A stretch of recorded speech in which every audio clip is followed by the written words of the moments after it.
Hey, my name's James Nicholson and welcome to my YouTube channel. Now in this video, we've just had the budget of 2023 by Jeremy Hunt. Let's unpack the budget and see what that means for property investors. Now, before we do, we've got a lot to delve into here. Can you help me get some more views on this video by smashing that like button? Go on quickly, smash the like button, and while you're here, hit the subscribe and hit the bell notification.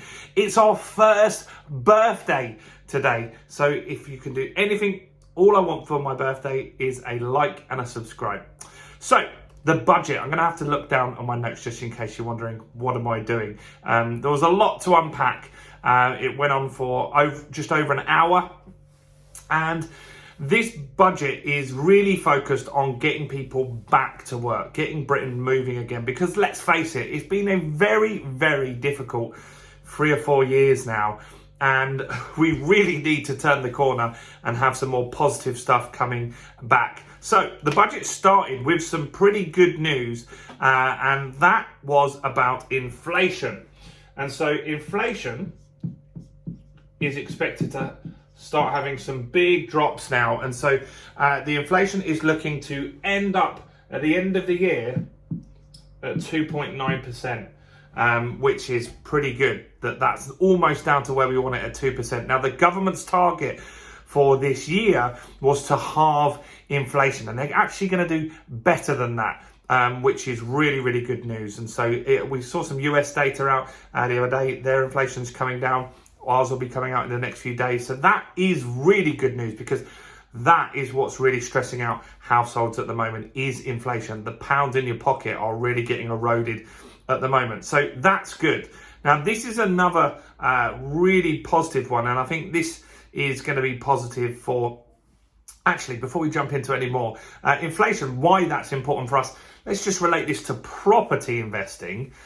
Why that's good is that means that there's more likelihood, not guarantee, but more likelihood that interest rates will come down sooner than we were hoping. It also means that they might not need to rise anymore or as much for the next few weeks and months. That's really positive news. Now, the next thing is the gas and the energy, right? And so the energy cap of £2,500 has been extended till the summer. That's really positive. That's a conversation starter.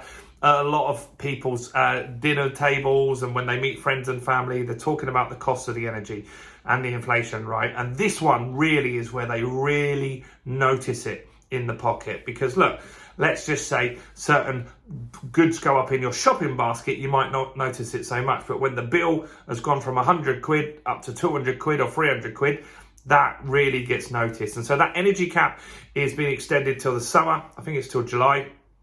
Now, that is also when we're expecting the wholesale prices to come down significantly to around £2,000 per household. Now, that's still not where it needs to be, but that's good. Now, that's good if you're a landlord, because your tenants' affordability, you don't want them to have high energy bills. That means if they've got to make a choice of heating or paying you, then that's an uncomfortable decision that they've got to make.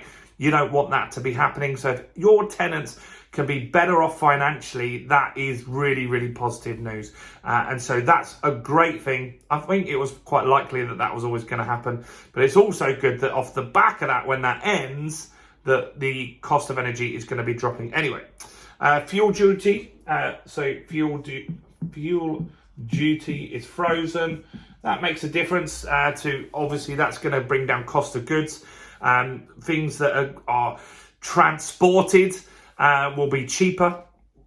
So that's why they can be more confident with that. But they're freezing the fuel duty. It's not going to mean much to a lot of people, 100 quid in your pocket per year, but better than nothing, right? So that's really, really good. Now, this is a big one, and this one is pretty exciting. And so they're saying no recession is expected now. And that is from a number of different sources. They don't think that the UK is going to drop into a recession in 2023. Good news, that keeps people employed more than likely. That means that businesses might start looking to grow again and start getting a little bit more optimistic about things. So that's really, really, really positive. This was a good one as well. Actually, I'm going to do this in a different order. So this one is good news. And so childcare, you can now get 30 hours per week childcare paid for children that are under 2. And so that's important, or actually at all ages. So from 9 months, you can get a child paid for 30 hours a week. Now that's really going to help a lot of people that just don't see the point in going back to work to get back to work. I've got friends that their partner, they just don't go back to work because it's just not worth it. All of the money that they earn is just wiped out with childcare costs. So it's just not logical for them to do that. The government is increasing fees that the nurseries get. They've got new schemes to help people come back and be childminders, because record numbers of childminders have left as well. And that's a big difference. So that's going to be good news, right? And so that gives people the option, if they want to go back to work, that they'll actually keep the money in the pocket. That's good for your tenants. That's going to be good for the economy as a whole, because we have a lot of job vacancies at the moment. And so if we can help people that want to get back to work, good. That's a great strategy. I think that's a really positive one there. Now, the next one is the investment zones. Now, this is exciting. And I think this one is probably, out of all of it, the biggest opportunity for property investors, and the one that we should pay attention to. Apart from the inflation number was good. Now, the investment zones are going to be mostly in the north, and these are going to be areas that the government is trying to get going as industrial zones again. Now, what they're saying is that if you're a business and you invest in these areas, you buy a property, an industrial property or a commercial property, for example, that you won't pay stamp duty. So that's a big win for them to move their business up north maybe and get those areas reinvigorated. They're also saying that you won't pay business rates, which is another huge saving as well. So that's incentivizing people to get these northern towns that just need that little bit of love and nurturing to get them going again.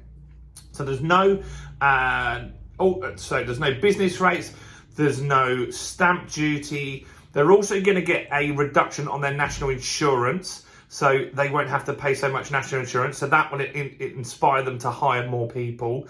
And these are in various areas, and there's 12 areas that they're going to do this, and there's 8 identified so far.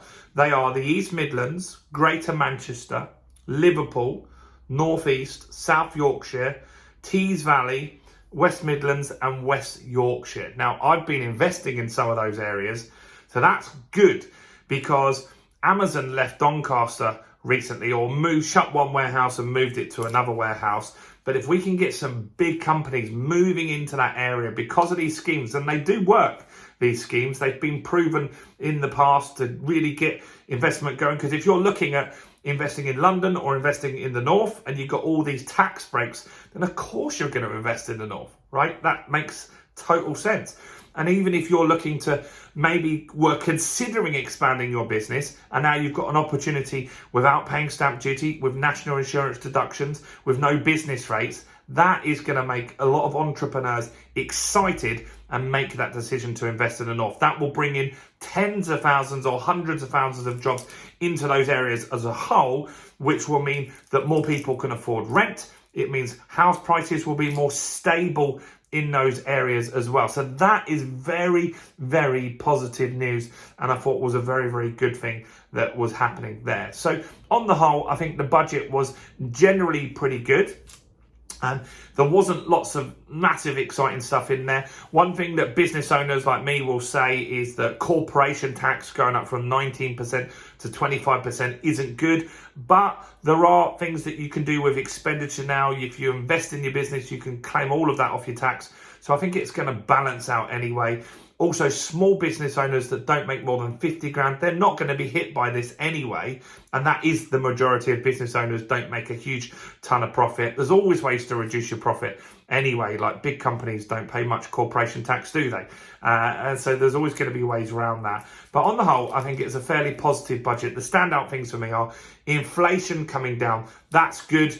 Now, they could be slightly wrong on that, but I don't think they're going to be massively wrong. I don't think if they're thinking 2.9, that it's going to be 6% in December still, for sure. They're not going to be that far out. Energy, because they know the energy ahead of time, that stuff's going to be really positive as well. Keeping people's energy costs down, reducing those is really, really good as well. I think the childcare thing's a great win for a lot of people. I know people personally now that will benefit from that. But let me know, what do you think about this budget? Do you think it's good? And try and relate the comments to property investing if you can. Comment below, guys. Smash the like button. Smash the subscribe button. Wish us happy birthday as well. It's our first birthday. We made 330 videos. We've had 300,000 views on the channel. It's been an absolute game changer this year. So thank you to all of the commenters, subscribers, and everyone as well. Now, if you want to know how to buy a house from £1, which is what I'm looking to do right now, go and watch this video right here.